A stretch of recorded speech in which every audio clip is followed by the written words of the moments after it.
क्या कोई शख्स 10,000 फुट की बुलंदी से छलांग लगाने के बाद जिंदा रह सकता है? जी हाँ, हम बात कर रहे हैं उस वाक़े की जो वॉशिंगटन में 24 तारीख साल 1971 में पेश आया, जिसने पूरी दुनिया को हिला डाला। पोर्टलैंड एयरपोर्ट पर लोग अपनी थैंक्सगिविंग की छुट्टियों के लिए अपने घरों को लौट रहे थे। इन्हीं हुजूम में एक खामोश तबाह शख्स नमूदार हुआ, जिसने हाथ में काले कलर का सूटकेस पकड़ा हुआ था, काले कलर का लिबास पहना हुआ था और आंखों पर चश्मा चढ़ाया हुआ था।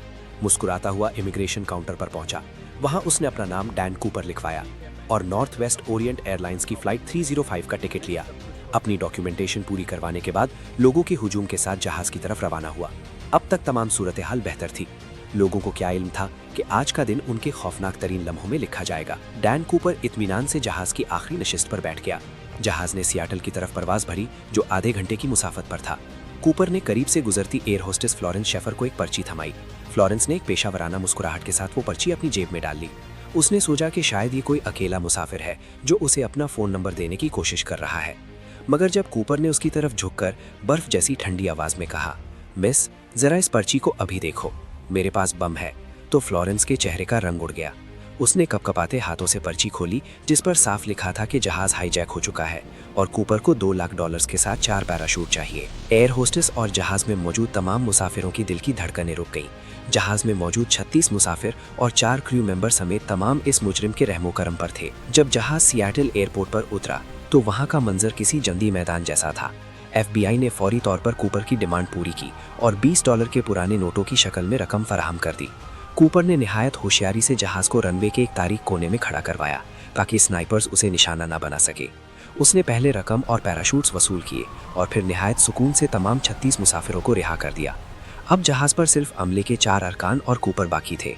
उसने पायलट को हुक्म दिया कि वो दोबारा उड़ान भरे और रुख मैक्सिको की तरफ रखे, मगर एक शर्त रखी, जहाज के गियर्स नीचे रहेंगे और बुलंदी सिर्फ 10,000 फुट रहेगी।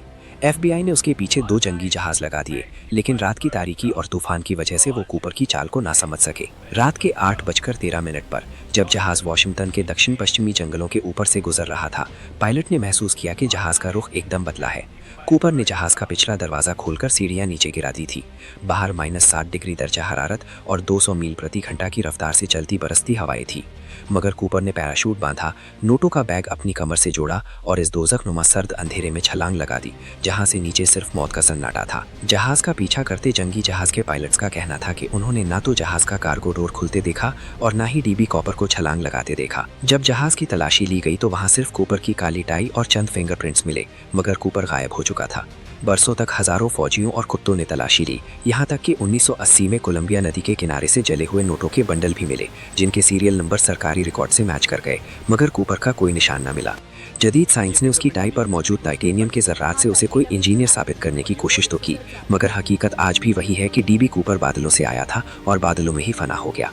वो एक ऐसा मुअम्मा बन गया जिसका जवाब आज आधी सदी बाद भी किसी के पास नहीं। अब सवाल देखने वाले तमाम सामीन से, आपका क्या कहना है कि DB कूपर उस रात बच गया था? अगर बच गया था तो बाद में इसका तज़किरा क्यों नहीं किया गया?